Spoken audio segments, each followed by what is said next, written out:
Just want to make a quick video on some parts I got in. So now my outcast has the dusty motor. It simply just unzips and you can go right in and do your thing, and it keeps out the dust and the snow. It's pretty cool. It velcros to the sides.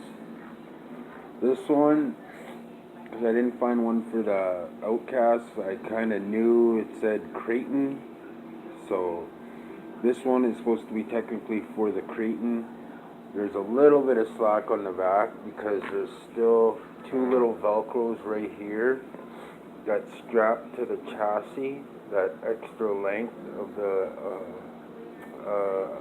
Creighton. So I knew it would still fit the outcast, which it fits perfect still. And so if I get a Creighton, I'll be able to use this on that too. So, but after all, it all covers the front. Nothing comes through here. It still comes. There's little cracks right there, but it velcros right up to the side. That's not a big deal at all. Even on the one now that they have one, I think it's actually Hot Racing that makes one now.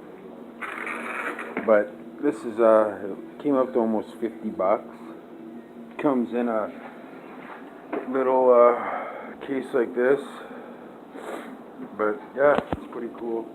So I'm putting my shock covers back on for the winter, so not too much water or snow gets in there. I put the back ones on already. Got to do the front. But this one, yesterday, I got another upgrade for it. I put a bunch of little red washers that go with the flathead screws on here. I did that. I did the wing with the T-bone wing mount. And the kicker that I like are these.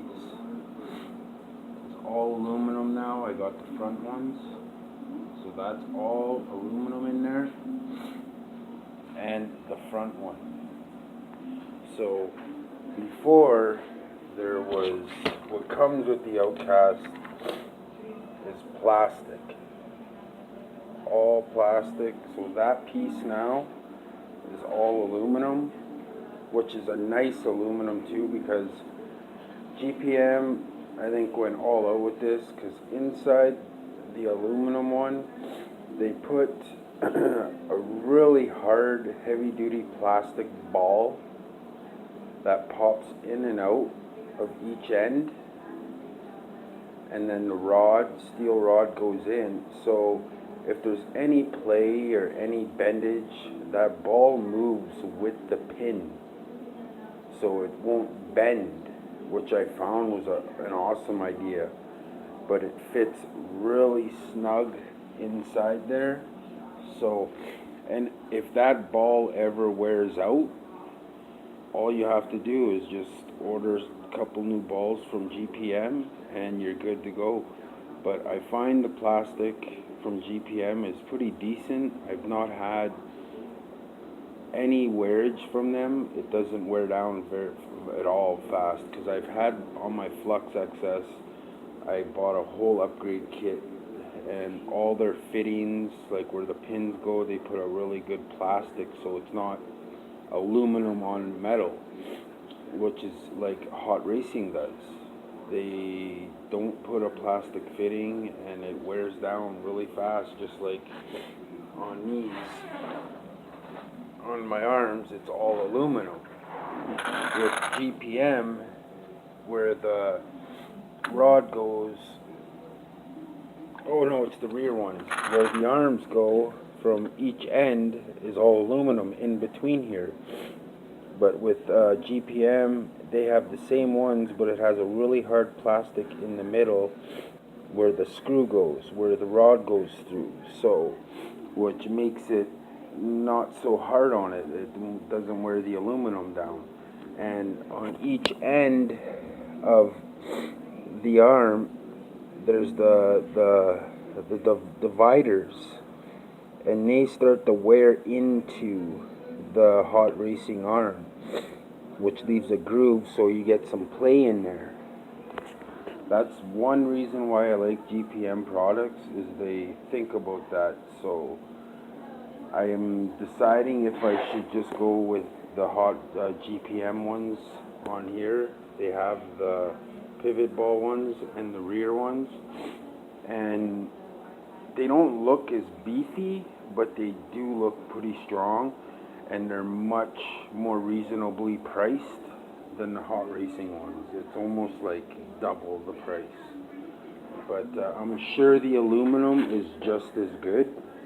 So, and yeah, so if another thing, if you guys do buy these aluminum arms, the upper ones here strip out really fast if you hit a good jump, or so I recommend beefing them up with the Arrma ones that come on it.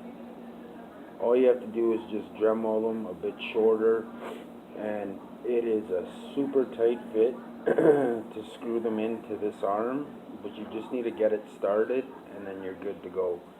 So there's no way I have not yet ripped one of these out on my outcast. But I did change my red ones out on this one because I did have a bad landing and I snapped one right in half. So it was my bad. It was a really bad landing, so I ended up just swapping them all out and putting the stock ones back on. But I beefed up the front ones with the thicker ones that are in the back, so I used the thicker rod, and yeah, and I used those ones with the thicker thicker arm GPM ones. They're just a thicker one, they're not the ones that are in the back here. And I got the GPM ones in here. That's the ones that I have not had any problems with, is the steering column ones. It's always these rear ones. I've never, and these front steering ones. So then again, I put the Arrma ones on the front. Yeah, just wanted to show that. But this upgrade is a big upgrade, guys. This aluminum part here, the front and there. I got the rear one here coming, the back one, and this one right here too. The one right here that screws into the arm right here. So yeah, I'll make a video of that and let you guys take a look at it. So I Loctite all the screws. They give you all stainless steel screws to go with it, which I find is awesome. Hot Racing gives you just normal screws that rust. So yeah, so far I'm happy with GPM's products. So they also have the steering crank bell, and it's nice with their crank bell. They give you the whole thing. They give you even the steering, the arm, the red arm that's in there. They shoot that in with the crank bell. Hot Racing, all they give you is the crank bell, the two things. And GPM gives you everything, and it's cheaper. So, and it looks pretty good. It looks pretty beefy. So I'm probably gonna order one, and we'll give her a shot. And today I'll be taking the 15-tooth pinion off, the Techno pinion, and putting a 16-tooth Robinson extra hardened steel pinion on here. I did a speed run with this yesterday with the 15-tooth, and it was quick, but I can tell you it can go. I might even put a 20-tooth, because these Badlands 3.8s are pretty light, and there was no overheating issues. Like, I checked, and it was like way under temp. So and it's still pretty light. This one, a lot of the weight comes from these big back flips. they're pretty heavy compared to these smaller 3.8s. And yeah, so that's that, guys. I just wanted to shoot that out there. Thanks.